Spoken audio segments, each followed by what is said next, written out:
Only three students have joined. So we'll wait for the students to join, then we'll start the class.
Uh,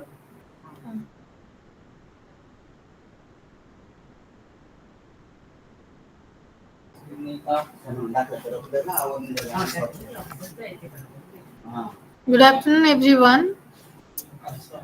We'll start the session. Let the students to join. At least 10-15 students I was expecting to join, but still only 5 students you have joined. Shall we wait for another 5 minutes? It's already 15 minutes. It's already 15 minutes past. So shall we wait for another 5 minutes? We will continue the class up to 5:20.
So we'll start the session. Let the students to join in their own pace during the session. We'll start.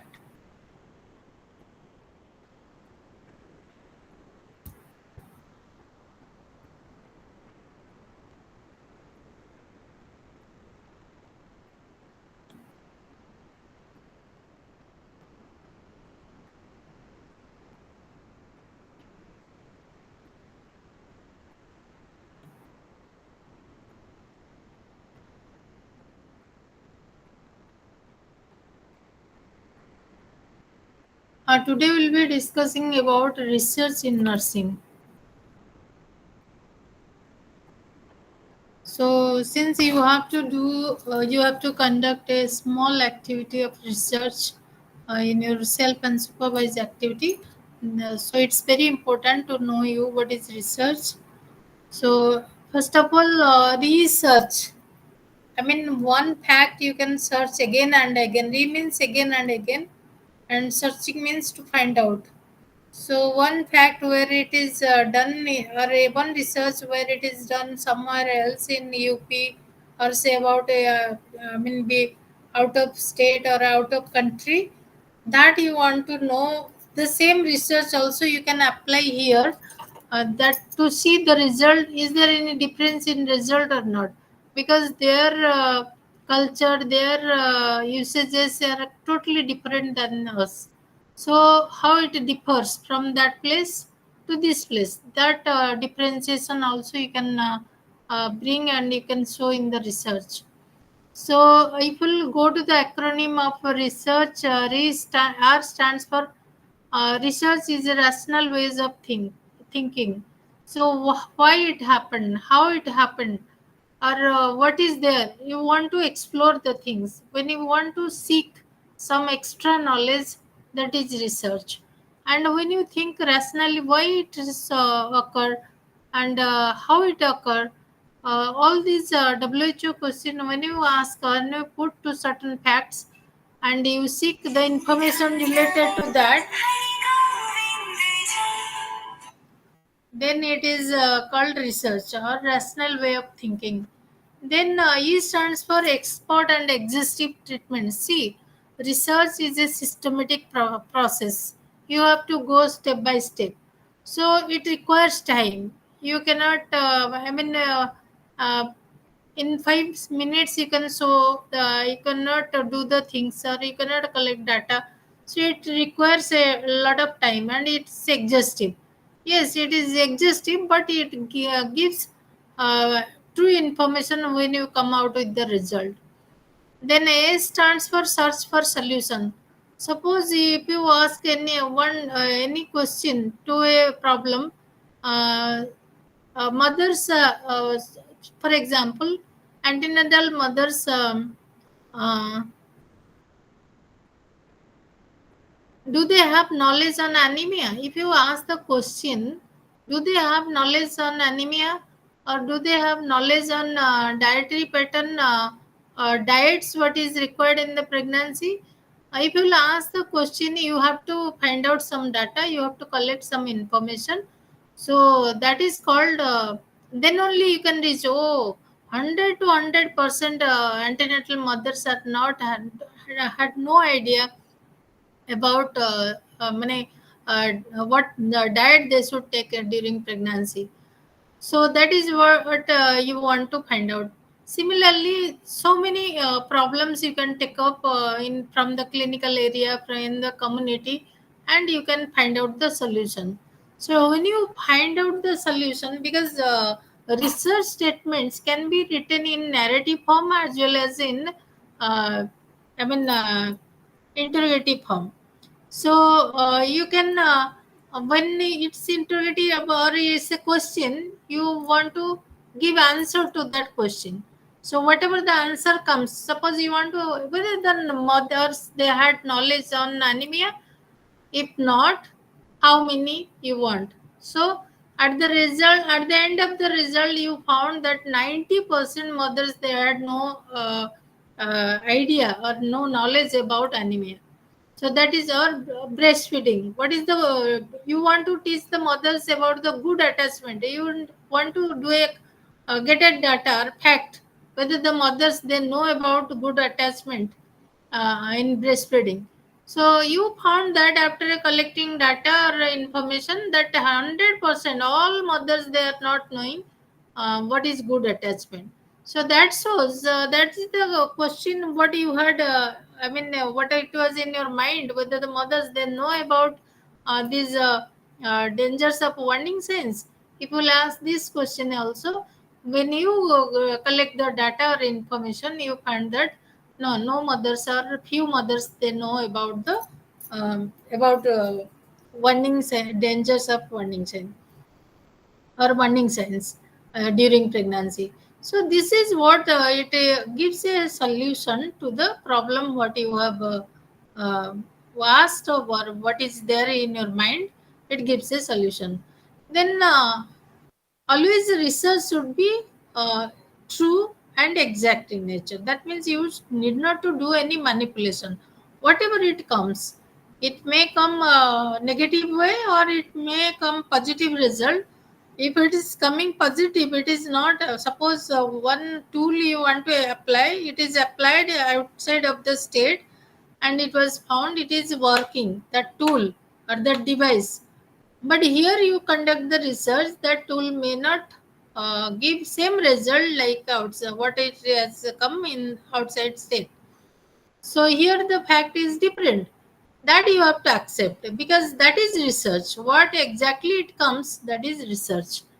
Then A stands for analytical analysis. Whatever the findings you get or the information you get, we just present it in different form with some, I mean, uh, with some statistical calculation. So that is called analytical analysis, and you interpret. Suppose I just wanted to say the problem antenatal mothers their knowledge on warning signs during pregnancy. So you found that 90% mothers they don't know about the they don't have knowledge about danger signs. So what you'll write, the interpretation you'll make to the public, most of the majority of the mothers, antenatal mothers, they are not aware of warning signs during pregnancy. So this is what analytical analysis of adequate data you have to do, and also this conclusion or interpretation you will give to draw a conclusion to disseminate these findings to others. Then R stands for relationship between the facts and theories. So facts and theories, because sometimes you want to see that whether that theory which is applicable in outside or what facts it is applicable. In outside. So what is the fact and the theories? For example, I'll give an example on this. How do you seek relationship? Suppose smoking causes lung cancer. So this is a prediction. You have to collect data by involving smokers, those who are having a smoking habit. You will collect the information from them, and you will want to establish theory whether actually smoking causes lung cancer or not. You have to see how many smokers having lung cancer. So, among the lung cancer, or how many patients of lung cancer had smoking habit. So you just establish these facts and theories. So when you seek some relationship between the facts and theories, that is also research. R stands for that. Then C stands for having a constructive attitude, critical observation. Suppose you want to do some observational study or careful recording, what exactly the patient says you have to record, or what exactly the person says you have to record it. That is only the um, research. Okay. Then it requires honesty and hard work. As I said, when you are doing exact findings, you will give. So there is no manipulation required. Whatever it comes, It, if it is positive or negative, whatever it comes, it is the exact information you have to submit. So that is only the research.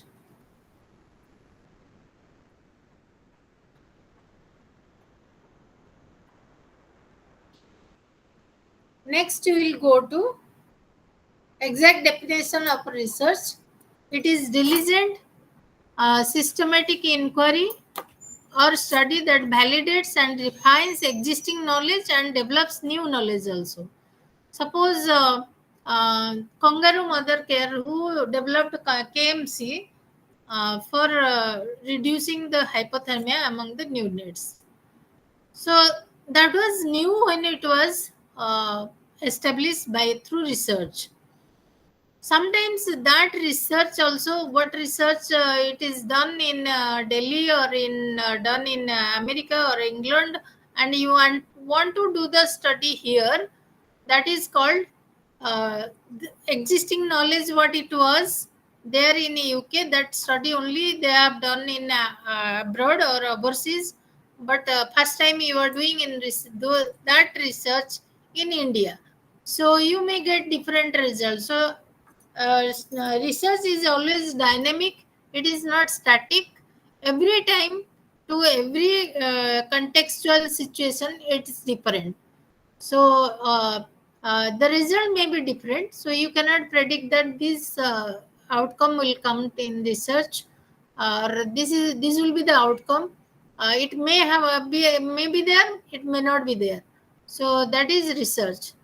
So research is a scientific process that validates and refines existing knowledge and generates new knowledge that directly or indirectly influences the clinical nursing practice. Research is a systematic inquiry. As I said, ki you have to go step by step, that uses disciplined scientific method to answer question or solve problem. Research is called systematic as it follows an acceptable procedure and order. I'll just give an example. What is research and what is problem solving?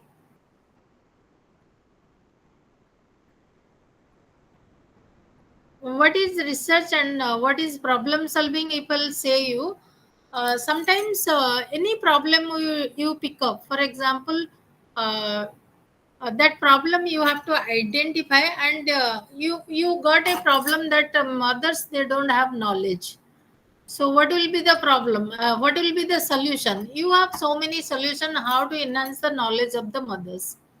So you want to a group of mother, you want to make them to sit somewhere and give education. You want to show a demonstration or a video, through that the mother they will learn. You want to do some give a booklet on anemia or danger sign, whatever problem we have taken, danger sign, and give them to the mother, they will go through and they will learn. So you may make develop a module and give this I mean uh, wrote everything about the danger sign and how they will identify the danger sign, and how they will act to that. That means how they will go for immediate treatment. That is also there. So that means what was your problem? Mothers having no knowledge about danger signs, and you identified that problem. Then you just analyze this solutions. There are so many solutions to that problem, how the mother's knowledge will be enhanced. So you can develop give a plan teaching program, you can show the demonstration or a video assisted teaching, you can give a booklet or a guideline to them to go through that, and you can give a module. So this shows you have so many solutions, and in problem solving you will tell the person concerned to utilize whichever is suitable to her or him, see, or he will apply that solution. So you have a list of solution in problem solving, and you are just applying those solution one by one. If one get fails, then you have to do the uh, second one you have to apply. So, but in research, when you take up a problem, you have to just find out the data and give a conclusion that, oh, so many percentage of mothers they have, they are not having danger signs. So that is what the difference, basic difference between the uh, research and the problem solving.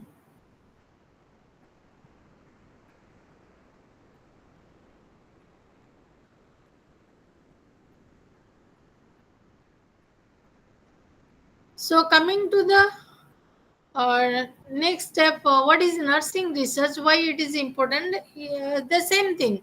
It's a systematic inquiry to validate and refine the existing knowledge and generate new knowledge that directly or indirectly influences the nursing practice. So you can take up any problem. When you while you are talking to the mothers, while you are talking to the patient attendants, while you are talking to the group of students, you can take any problem and conduct a small research on that. So why it is important? Why research is important in nursing? Because you want to generate knowledge, and being professional, you have some responsibility to your profession. So you need to add up new knowledges what you have. So it is essential to provide a scientific basis for a description, explanation, prediction, and control. So description means what is already existing and in practice or in nursing, and you can give a prediction on that and give a new knowledge. Then explanation, what is the existing knowledge. If you want to see, for example, you want to see dietary pattern and association of dietary habit and physical exercise of antenatal mothers with anemia. So you have to develop a tool on what exercise the mothers they are doing daily, and you want to predict, is there any positive association or not? Does the dietary habit affects to anemia or not? Does the physical exercise affects to anemia or not? So you will see the association or relationship in that. You can see that kind of effect and outcome say research. So effect is something, the variable we used to say, some variables we take. Variables means something which is liable to change, uh, or the researcher wants to change that uh, things. So that is called variable. So in research usually there are two variables. One is effect and is the outcome. So effect is the, we always called it as the uh, uh, uh, result, that is dependent variable, and outcome is the independent variable. So uh, effect is the independent variable, and outcome is the dependent variable. See, smoking causes lung cancer. So you want to see the habit, influence of smoking on lung cancer among the adolescents or adults, whatever the group. So smoking is the dependent variable, and lung cancer is the uh, independent variable.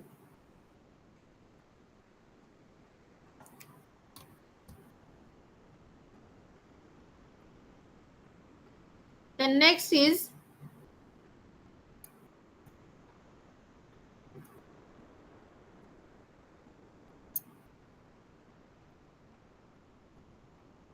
so you can here see the bed sore occur in the old people due to lack of mobility. So lack of mobility is the uh, effect. Outcome is the bed sore.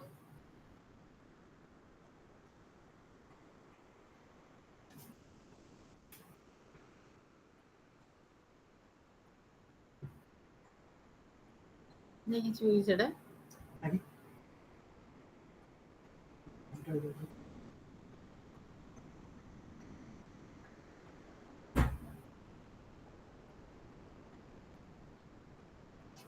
The next is control, ability to write a prescription to produce the desired result.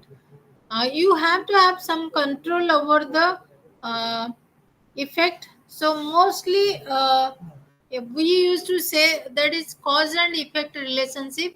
Cause, as I said, ki due to lack of mobility, we learned an example here, and best sure is the effect. So, why do nurses need the research? For the continuous growth of nursing profession, it is essential.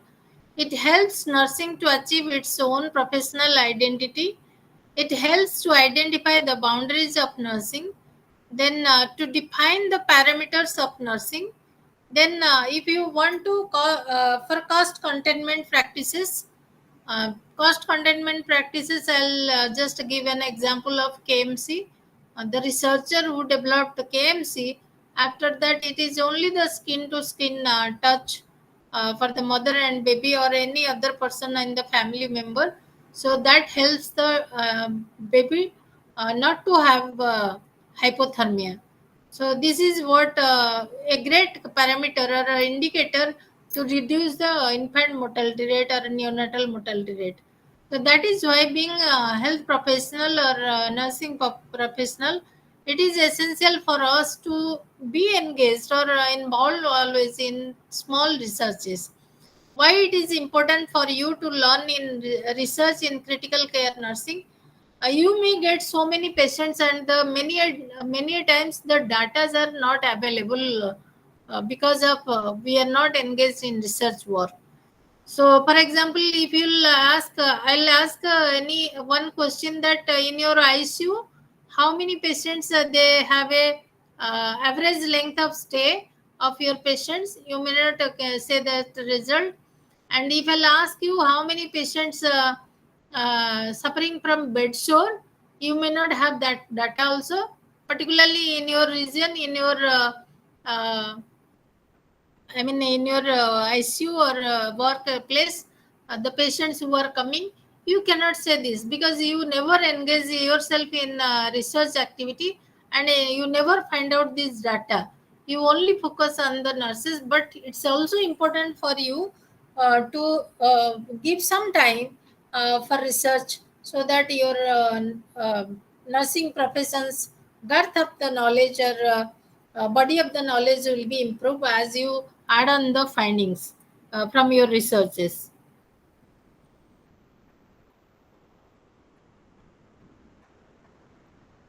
So I just highlighted about the problem solving.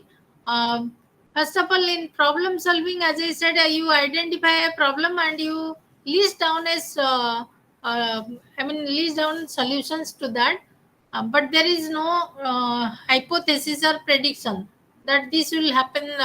If the adolescents are engaged in smoking, they may develop cancer, lung cancer. So this is cause and effect relationship. You may not get in problem solving approach, but it is there in the research. Then, what are the characteristics of a good research? Characteristics of a good research is it is a systematic approach when it is controlled. Control means, for example, if you want to observe. Uh, I'll just give an example. If you want to observe anemia among BSc nursing students, those who are residing in hostel, so you have to calculate or you want to give some measures for the students, that how many of the students they are taking only meals from the hostel and not taking any outside food. And if you want to give some, all anemia cases, what you are getting, or all anemic students, what you are getting from the hostel, you want to give a Nutri-Lodu, which is rich in very iron. So, how will it make the students control? You will tell them during that 1 month or 15 days period of what the timeline of conducting research. You just tell them they should not go out, go outside. You have to keep control over them that they should not take food from outside during that 15 days, they have to only take food from the mess or hostel. So then now only you can calculate everybody is having similar type of food. Everybody is not taking, none of them is taking any kind of food from outside and or from their home. The breakfast, morning meal, and lunch and dinner, everything is equal to everyone. You will calculate how much, what are the menu and how much iron they are getting from the foods.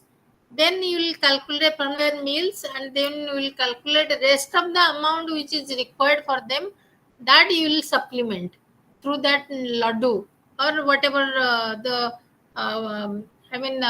diet you have prepared for them.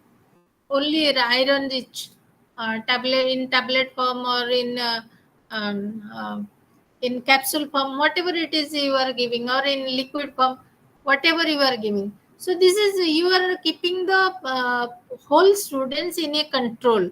So when it is the research participants remain in control, that is a true study, and that cannot be affected. The informations are not, cannot be affected by any outside stimuli.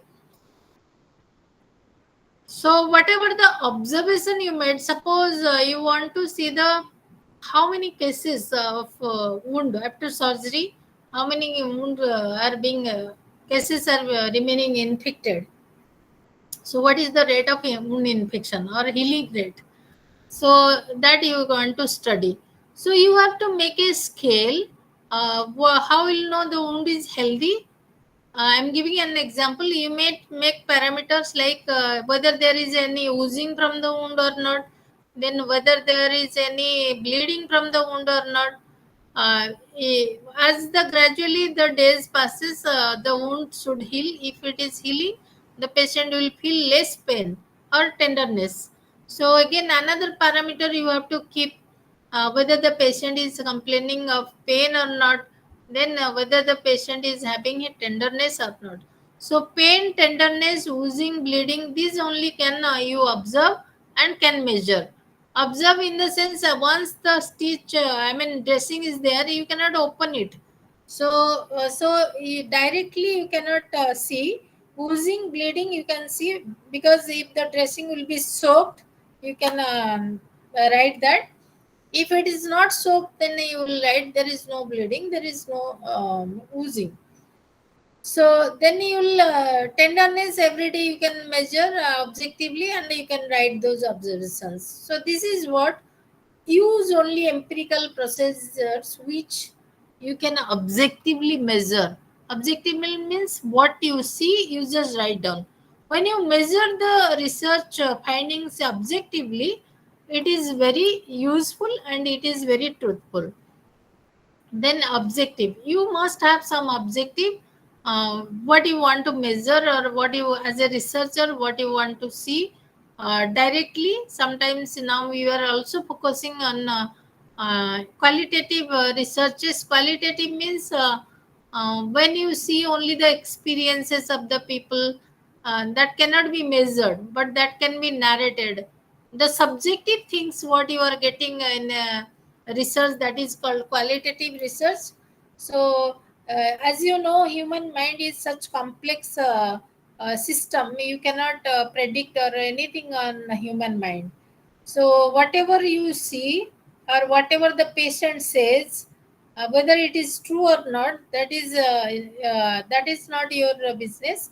Only you have to write what the patient says. We rely on data, on that data, and we used to write in the narrative form what the patient experiences. So that is called those objective you can keep for qualitative research. And quantitative research, what information we get, we present it in numerical form.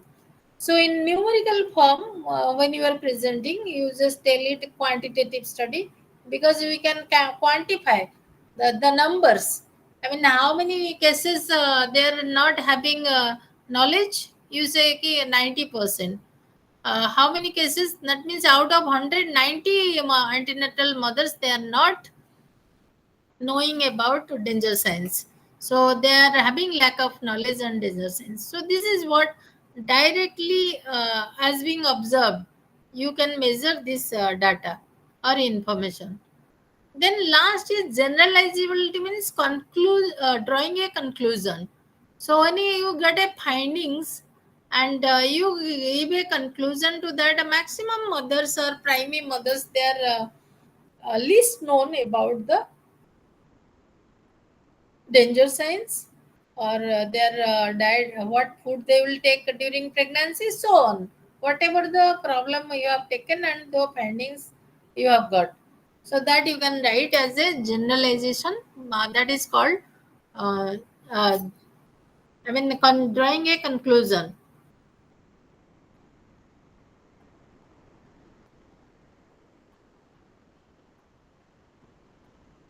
Then coming to the inductive and deductive methods.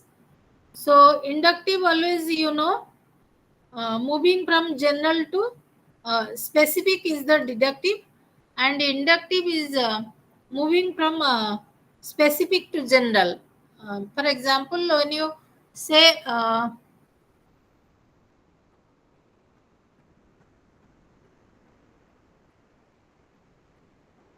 I'll just give you an example of. Uh, Take one example that this wound is infectious. This is a very specific thing, inductive, and you can give at the end. So all surgery is maximum surgery is infectious. So that is what you are from a specific content you are going to give a conclusion that from a general view that all maximum surgery in so and so hospital are infectious or having infection. So that shows the type of quality of service you are giving. That is inductive, going from specific content to uh, general conclusion.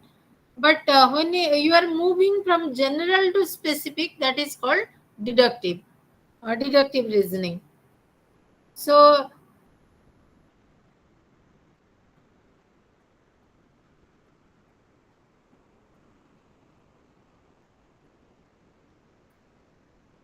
what are the scientific methods and what are the characteristics of scientific method? Scientific methods are defined as controlled systematic investigations that are rooted in objective reality and that aim to develop general knowledge about a natural phenomena. So, what are the phenomenon are existing um, in our environment? If you want to describe it in a certain form, that knowledge is called, that means in objectively, that is called uh, the tool which you use or the method which you use to describe that natural phenomena, that is called scientific methods. So what are the characteristics of scientific methods? Usually they are orderly and systematic processes. Scientists or researchers attempt to control external factors that are not under direct investigation. Suppose if you are going to a hospital and you want to study on certain wound infection, but you cannot stop. It is if you will apply something, for example, honey on bed sore. You want to see the effect of honey on bed sore. So is honey uh, helps in healing the bed sores? That's the question or research problem. So the research question and answer you will give. You will apply honey to certain patients. You will apply. You won't give anything to certain patients. Suppose there are 10 patients you with bed sore.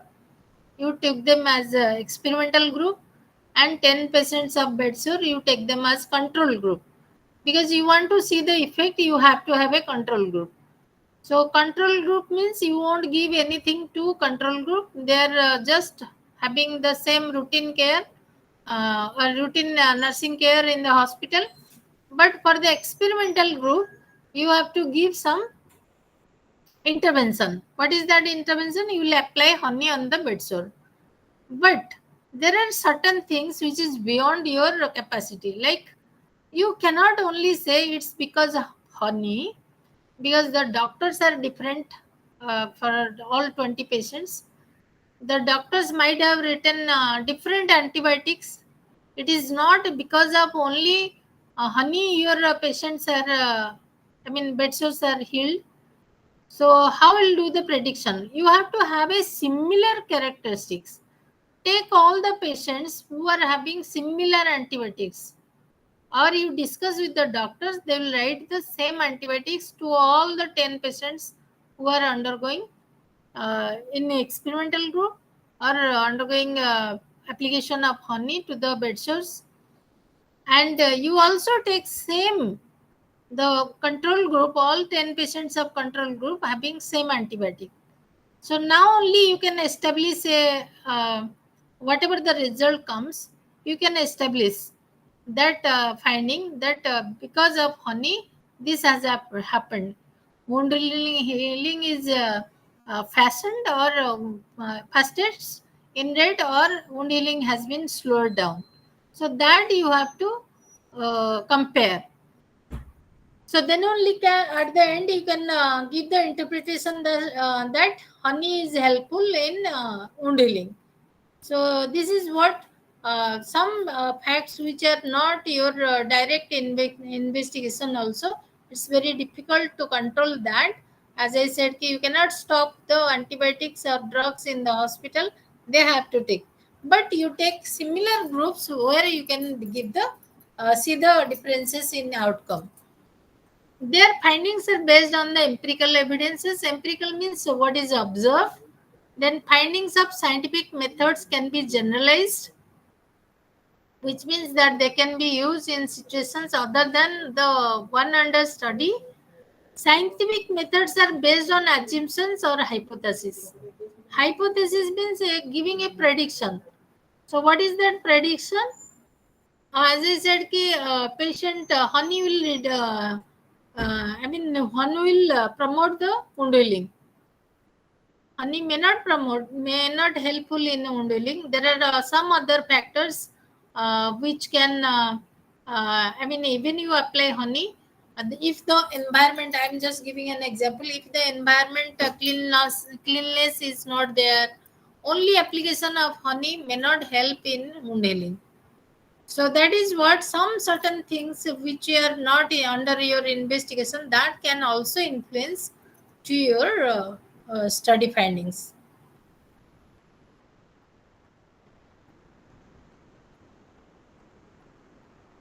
So researches are basically conducted to develop or test the hypothesis.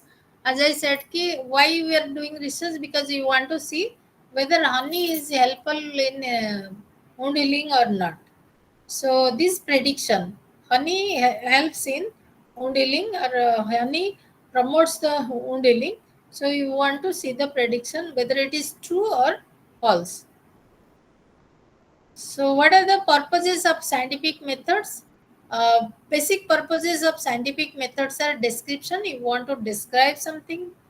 What is not there, you want to explore. You don't know the what it was in their mind, so you want to explore. Or what is there in culture, you want to explore. And then some sort of things.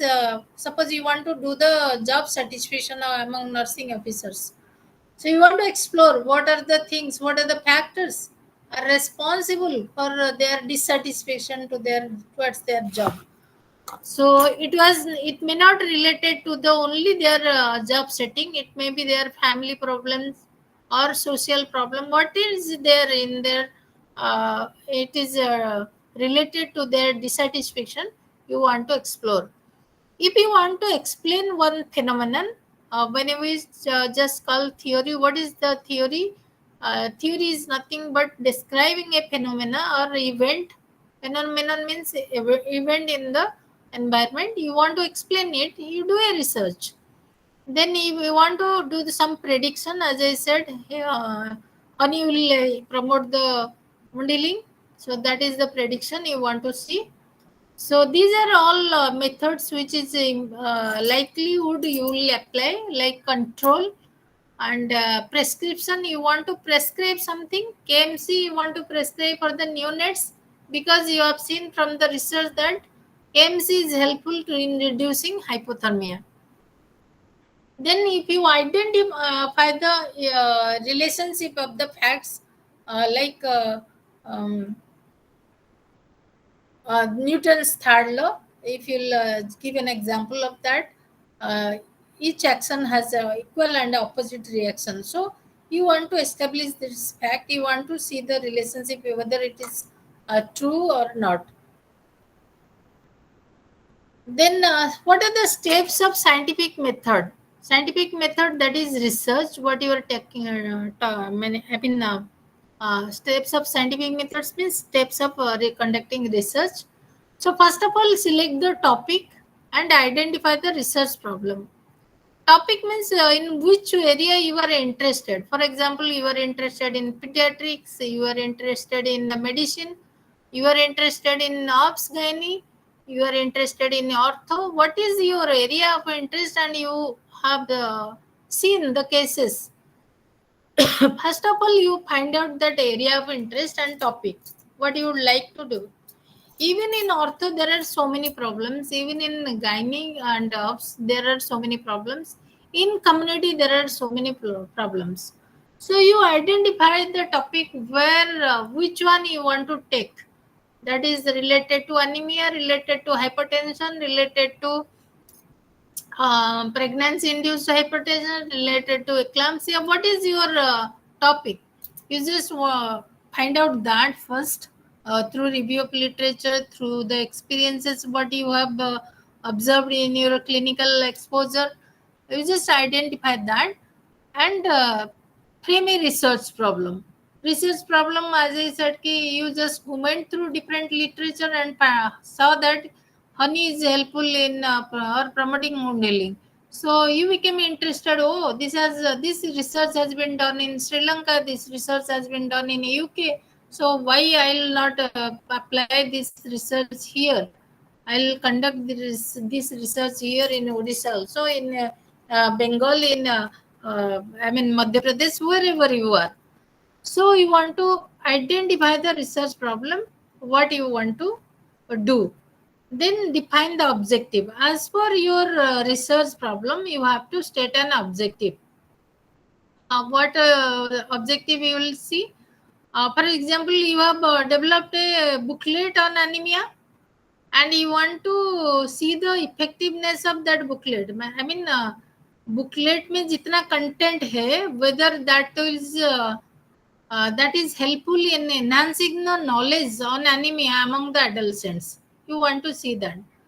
So you have to frame the objectives, like to develop the information booklet. Then to see the effectiveness of booklet, you saw the effectiveness. For that, what you will do? You will give a booklet on anemia to all adolescents. Tell them, take a free test and introduce them to that booklet. How they will go through that booklet, you will just explain them, give them to that booklet. Again, on the 8th day, you take the post test. So there are many reasons you may get a post test result more than the pre test, or even it comes less than the pre test. So you did a test previously before giving them the booklet, that is called pre-test. So in pre-test you found that nobody has idea about anemia. Very few percentage of adolescents they know about anemia. So again, after on 8th day, you found also the same score. All of them having the same score, same like pre-test. Very few, 1 or 2 persons having high score. So that shows it is not effective. Your booklet is not effective in enhancing the knowledge of the adolescents. What could be the reason? The reason may be so many things. What you gave booklet, by if the pictures are not colorful, They might not have gone through. If the words which you have chosen or written in the booklet, that is not up to their level, I mean, very uh, bombastic words, or uh, very big words, not in simple form, so that they are not able to comprehend. So that those things, they will see that whatever content you have written, they are not able to comprehend, they are not able to understand what it is written. Then the content of the booklet is not self explanatory, you have not added any picture to that, which will create interest to them to complete the booklet. So if the booklet is of 10 pages or 20 pages, so it didn't create any interest to them to complete the booklet, so they have not completed. They again sat for the post test and had same score what it was before in the pretest. But if the booklet is very, having minimum pages, colorful, illustrative, all the contents are added with the pictures, so they will get in, or it is written in a story form, so they will be very interested to know that, and they have gone through, they have completed the booklet, and the post test result has come more than the pretest. All of them have scored high in the pretest. So one objective you wrote effectiveness of a booklet among the on anemia among the adolescents. So you will predict here that the post test score will be significantly high than the pre-test score. If it doesn't come, I mean, post test score will not be high than the uh,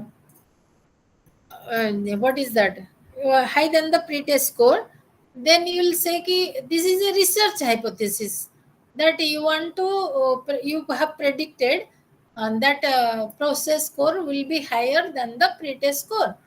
But if it doesn't come, you will write research hypothesis is rejected, because research hypothesis what you had predicted, it didn't come.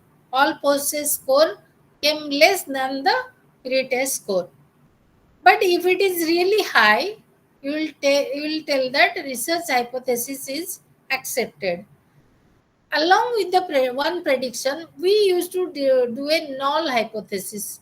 Null hypothesis giving no, stating hypothesis to avoid the biases.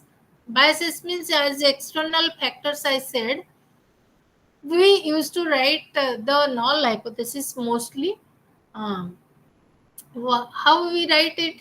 There will be no significant difference between the pre-test and post-test. So if you get there is really no significant difference between pre-test and post-test after giving booklet also, then you can say null hypothesis is accepted and research hypothesis is rejected. But if you find that post-test score will be very high than the pre-test score, then you will say research hypothesis is accepted and null hypothesis is rejected. So this is what a hypothesis means, giving a prediction about to see the cause and effect relationship between two facts. So what are the limitations of scientific methods? There are some more lot of limitations, like we have some ethical moral problem. We cannot do certain studies which will harm to the participants or patient or the human beings. Then next is human complexity. As you know, as I said, ki human it to read human mind is not easy task. So it's very difficult. Sometimes when you ask subjective, experiences of the patient. For example, if you are conducting a research on sexual harassment, many people are many girls or adolescents, they don't want to reveal those things, those experiences. They may tell you false things, or they may, whatever they may tell you, that may not be true. So what it shows, you will give that many of them, they are not having that, they are not exposed to, but it is really, it would not have been a fact. They have concealed what experiences they had. They may not say you. So since human himself is very complex in nature, complex animal, it's very difficult to elicit all these things from human mind. Then there are also measurement problems. Many things we cannot objectively measure. What the person says, we have to rely on that. So that is mostly we don't objectively measure that. That's what it's a measurement problem. Then external variable control problems, as I said, ki how to control even 24 into 7, you have to watch. It's very difficult to watch the human, processes. 24 into 7 sitting one place, that's also very difficult. So scientists, if we will say scientists, they don't have life, because of that they watch whatever things or intervention they have made, or drugs or anything they have injected to the animals, their behavior, their activities, they watch throughout. They keep a vigilant watch on them 24 into 7. So that's what it's very difficult to control the external variables without watching. So, what are the limitations of scientific methods? As I said, all these problems we have already discussed. Next is evidence based practice. So, evidence based practice is the process of making clinical decisions. See, whatever the experiences or result and findings comes as evidence from the researchers. When we practice those findings in our own setup, that becomes evidence based practice. Kangaroo mother care, one nurse has conducted the research and found that if you give kangaroo mother care, the hypothermia among neonates will be reduced. So, when it disseminated in different forum and practice, and all the organization who accepted this evidence and they practice in their, practice in their organization, so that is called evidence based practice. So when the employees of one organization, they conduct researches, all their findings they just pile up, and they need to have an internal committee to see that all those evidences, whether it is applicable, or and when they are applying also, they should apply it judiciously, they implement it judiciously, and they see that it won't cause any harm to the patients. So that is what those evidences we can practice in our own place, in our own organization, uh, by which we can curtail the cost of the medical care or health care. So evidence-based practice again influenced, the process of evidence-based practice influenced by patient values and preferences. It requires your clinical expertise, and it should be a best research evidences which is universally applicable.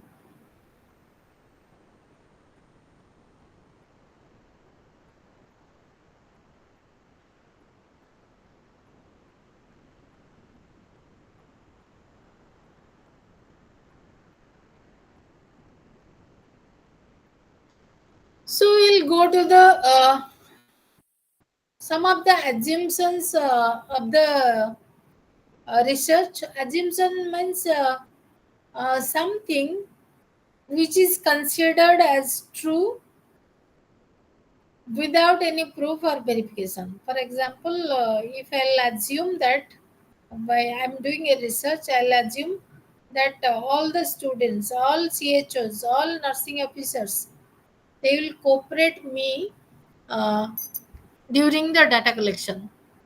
So this is considered as a fact without any proof or any verification.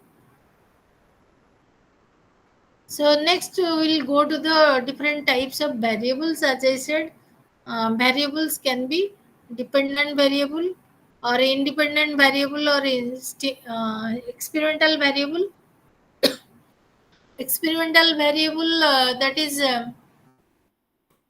what the researcher manipulates on the effect, that is um dependent variable. So the cause is the independent variable and effect is the dependent variable. So dependent variable is called the effect or the response of the outcome of the researcher, and independent variable is called the cause of the research study. Extraneous variable, these are all these variables which are present in research environment and may interfere with research findings.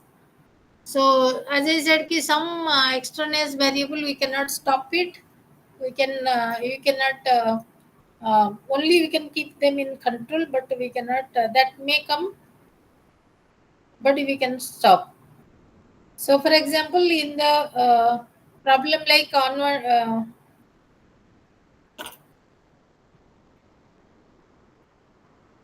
suppose you want to conduct a study, absence of the birth companion or birth attendant to give the back massage. So you want to that is that comes as a an extraneous variable. Whatever there is, somebody who is giving standing over there with the mother can give back massage, and it may not be under the study. That extraneous variable, many a time you cannot stop it, but because ethically it is not sound. Then confounding variable, it is also extraneous variable which influences the dependent variable in the same way the independent variable influences it. Okay. Next is universal variable, like some age, sex, education, that cannot be modified. Age of a person you cannot modify. Uh, Sex of a person you cannot modify. Some variables like habits and all that you can modify, but some demographic characteristics you cannot modify it. So certain universal variable is taken for the study participant to describe their demographic characteristics. So what do you mean by operational definition in a research? Suppose I'm giving an example that you want to conduct a research on effect of honey on promoting or on bed sore, suppose. So usually bed sore here, what patients you will take? What is your limitation? How do you operational define these concepts which I have taken in the research, like bed sore among the patients admitted in a selected hospital? So where the patients, which patients you want to take? Patients, those who are in the ICU having more than or 1 month, or patients who are in surgical ward having 1 month stay minimum, they are my research participants. So this is what you have operationally defined for your study. That's why it is called operational definition. The concepts which I have chosen, I am defining it as per my study concern. Okay, so that is called operational definition. A hypothesis, already I have told you, it's a prediction for a particular outcome.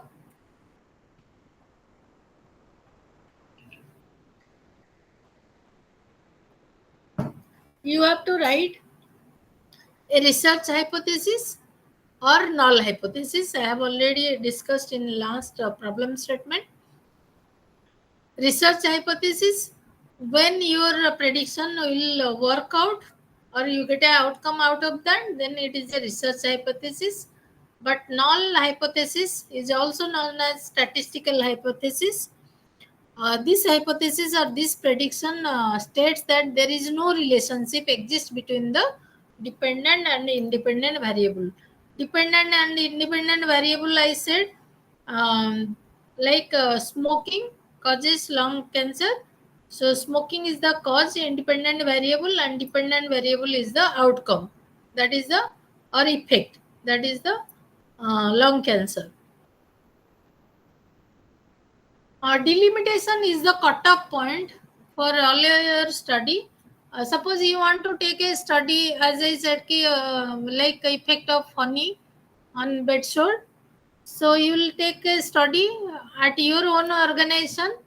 That is the cutoff point because you are very familiar to that hospital. The ward where you are working, suppose you are working in medicine board, you will take the area medicine board because it's very familiar. You cannot spend extra time for that. You will engage during your work hour. You can do the research or data collection. So because of proximity, because of familiarity or feasibility, you will get a permission immediately to conduct the study because everybody is known to you. So these are all cut-off point you can take. What is your setting? Who all your participants? Like you have taken patients having more than above 30 years or beyond 30 years, because healing, maybe you are say thinking healing will be better among the young adults, so you want to take middle and late adults in your study. So you wrote above 30 years patient only can be included in the study, those who are having uh, bedridden for 1 month and having bed sores. So these are all delimitations or cutoff points you have taken up. Then coming to the review literature, why it is important to do the review literature? You have to search because first of all, I told you how you'll go to the steps and scientific. I mean, in research, you have to go step by step. So first of all, you just see that which are the area of interest, how you select the topic, do the literature review.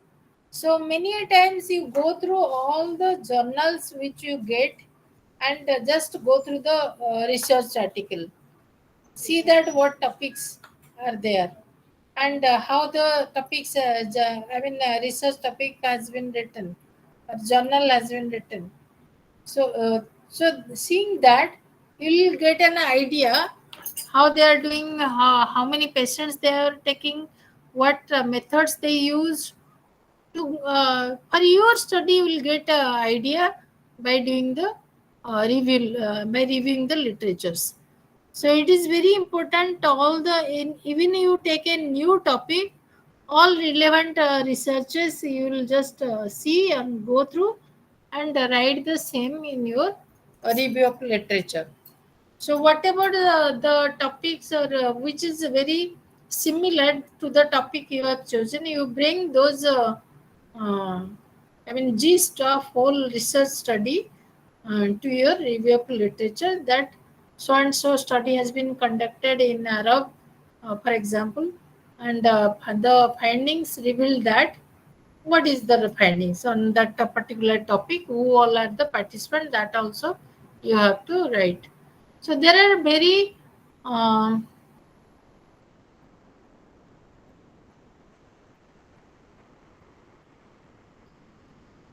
so why to do this review of literature? The purpose of literature review is to convey to the reader previous knowledge and facts. See, you can give a comparative statement now. What is in your findings? What it was there in previous findings or previous research studies, and what you can give a recommendation also for what the uh, studies can be done on on that particular problem. So it helps to develop research investigative tools and to improve research methodologies. It also provides the knowledge about the problems faced by the previous researchers while studying same topic. Besides enhancing researchers' knowledge about the topic, writing a review of literature also very important. On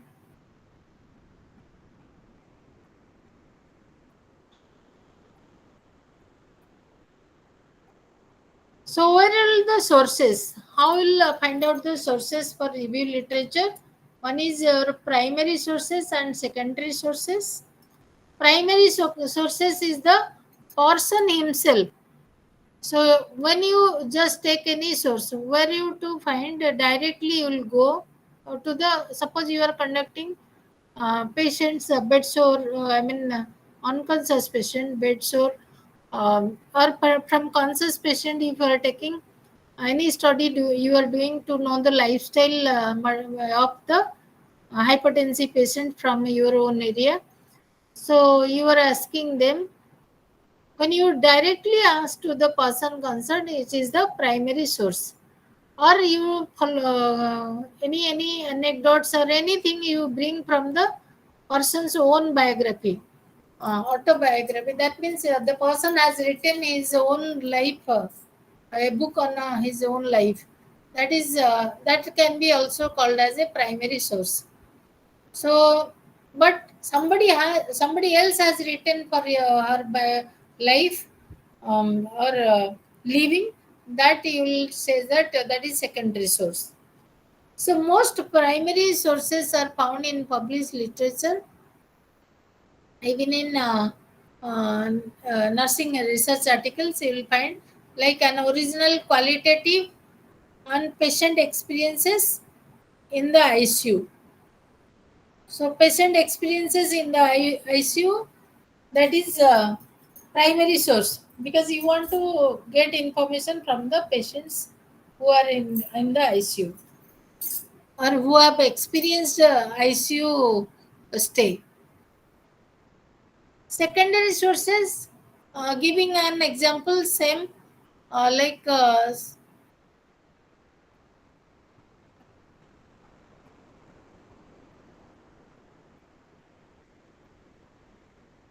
so when you take from others, that what was the patient experiences in the ICU, so that is called secondary source.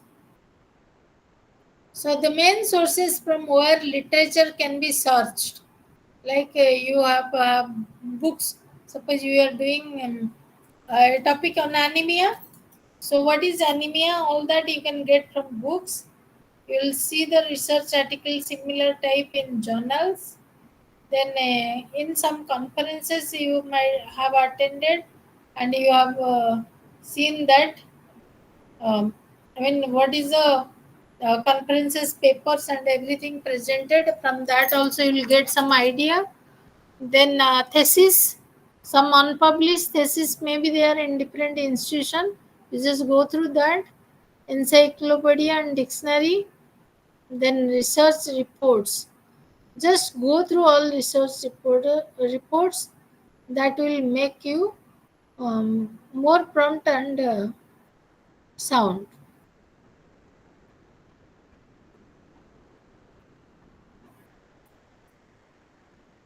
So these are all uh, site where you can get the nursing researches. One is electronic sources. So computer assisted literature search has revolutionized the review literature. These researches, however, for a variety of reasons, may not provide the desired references. Electronic literature search through web may be very useful. So what are the websites you will go for searching the result? One is Google, Yahoo, MSN Search, Lycos, Web Crawler, Alta Vista or Excite. Then The relevant nursing databases you can find in Sinal, PubMed, Medline, Cochrane database of system reviews, ERIC, then Registry of Nursing Research, and Psych Info.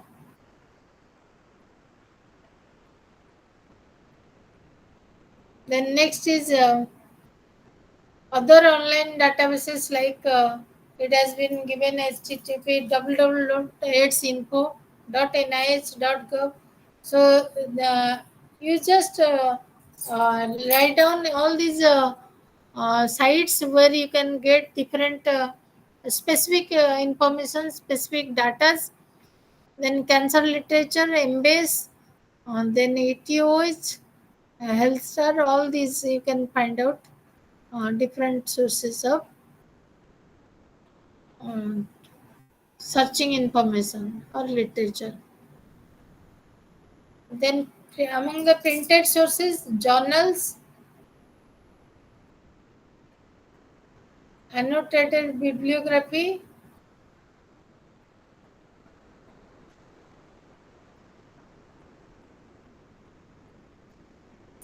Then next is thematic organization, whatever you get, that is get one. It's stage two is thematic organization. You have to uh, select all the informations and you have to accumulate it and just put it in different category, and you'll see that the common themes of the research topic you will just found which is similar to you, and give the some themes and categorize it.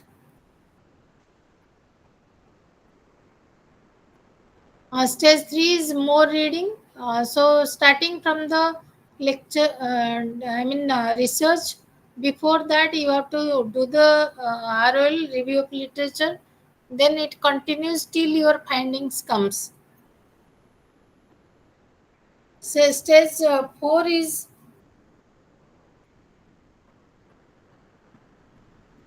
writing the literature in thematic section. That is how will do the analysis and how to interpret it. You have to do, and final stage is having a list of thematic session, and with the introduction till the conclusion you have to do some addition or revision, then you have to do the analysis and interpretation as well.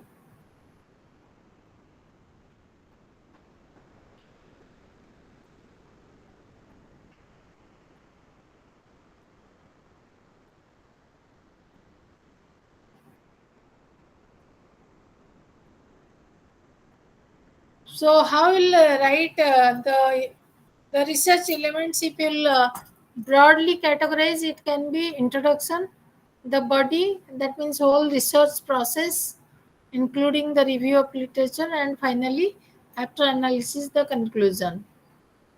So writing the introduction, while you are writing introduction, you should take the steps. First of all, you have to identify the general topic, then issue or area of your concern, thus providing appropriate context for reviewing the literature. Point out overall trends in what has been published about the topic or conflicts in theory, methodology, evidence, and conclusion, or gaps in research and scholarship.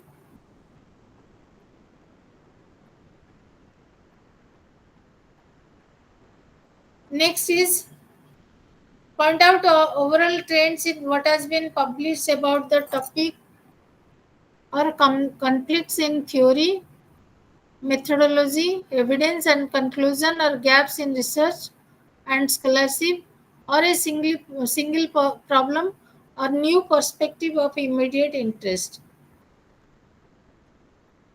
Then establish also the writer's point of view for reviewing the literature.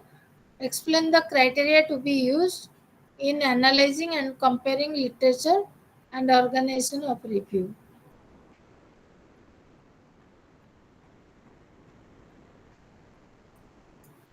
Then organize, and how will you organize the literature review? Go to study, one study you just went through research article.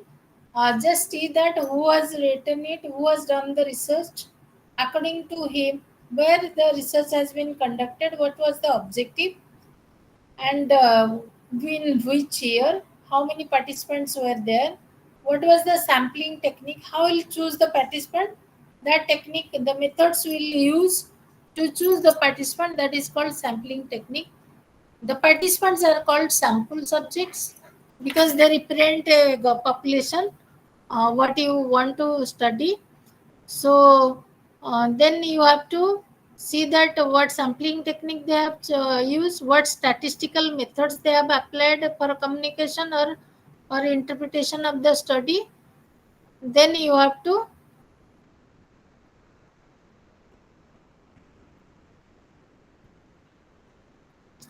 then you have to do in a paragraph. You have to write the whole study and write the findings at the end.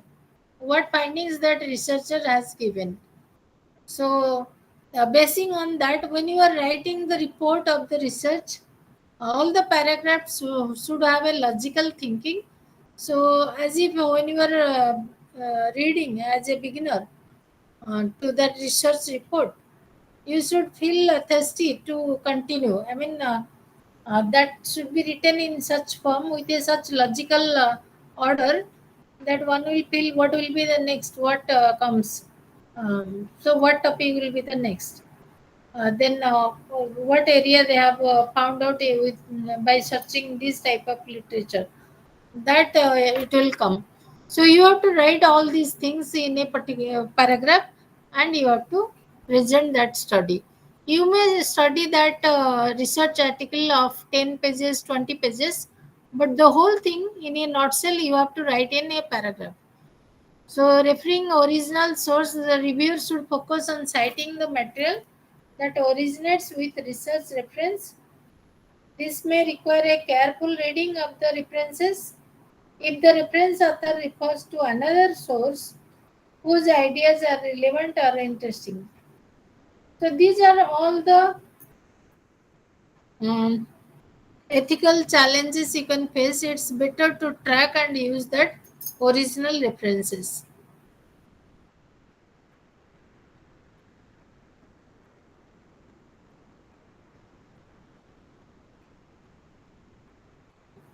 So, what are the points to be considered for literature review? Be specific and be succinct. That means very specific findings which is listed in the article, or very specific methodology as per your study demands. You will take you will from that research articles. Then be selective. So when you are conducting any research, you cannot conduct uh, research on a very broad area. That should have to be very specific. I was just going through a research of one student who had written effectiveness of structured teaching program on pregnancy. On pregnancy, see, pregnancy is such a vast thing. You have to be very specific. Pregnancy of what you want to conduct upon, what pregnancy.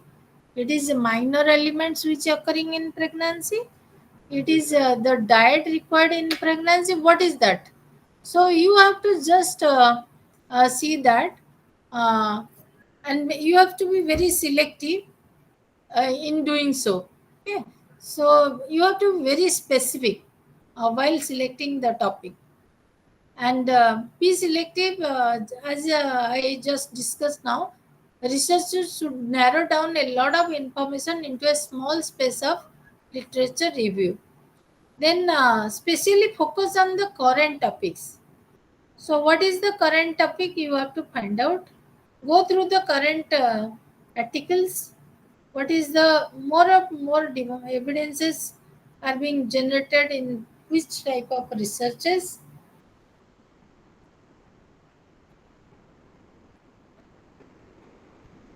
So if certain things, when it is not current also, which has some importance of for historical background, those studies also need to be taken up. Then ensure evidence for claims. Researchers should focus on what support is given for claims made in literature. Some literatures are being funded, so you have to just see that what support you can get for the study. So if it is a very extensive study, you can ask for funding from different external agencies. So, and mostly when you are taking these claims, you have to ask yourself certain questions, that is the evidence is relevant or sufficient, what arguments are given, what assumptions are made, and are they warranted, and finally, what type of evidences are offered.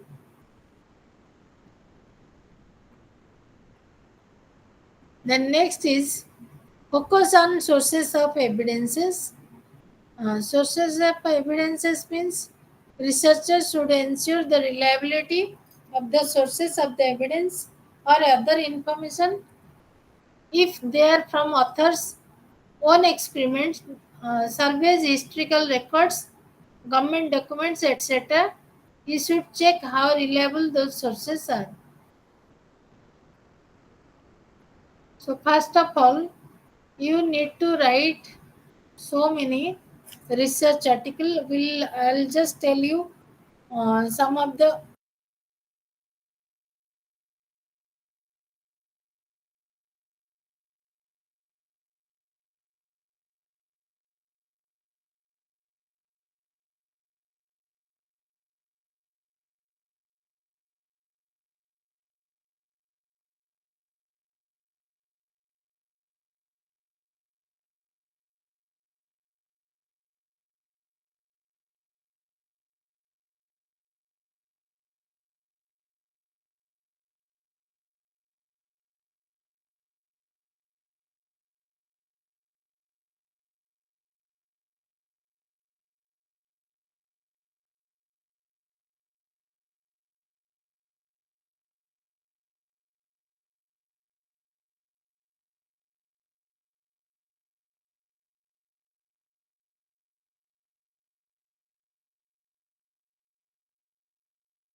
Uh, I think we lost the connectivity in between. To conclude the literature review, I'll continue the research class on Sunday, that is on 10th. At same time, we'll be there 3 to 5. We'll take a little more class, I mean, a little more time on 10th itself. Okay. Thank you all for patient listening. But on the whole, in a nutshell, I'll tell you at the end how we'll conduct a simple research and a simple research activity while you are doing your self activity and supervisory activity. For a 10th, all of you bring one statement of problem. I mean, research problem, research article, going through the journals.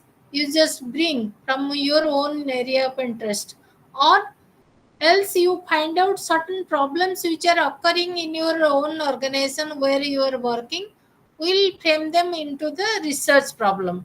So you bring those problems on 10th in the class also.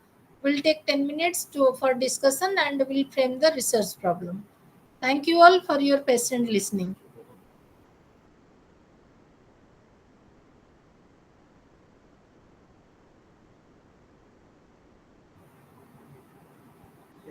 We'll conclude the class today. Uh, so I have some work. So we'll continue the class on 10th. So just inform everyone in the group. I think it has already been informed. Still, we are getting less attendance. Tell everybody to join on 10th, and I'll explain how to conduct small researches at the level of your understanding. Okay. Thank you. Thank you all.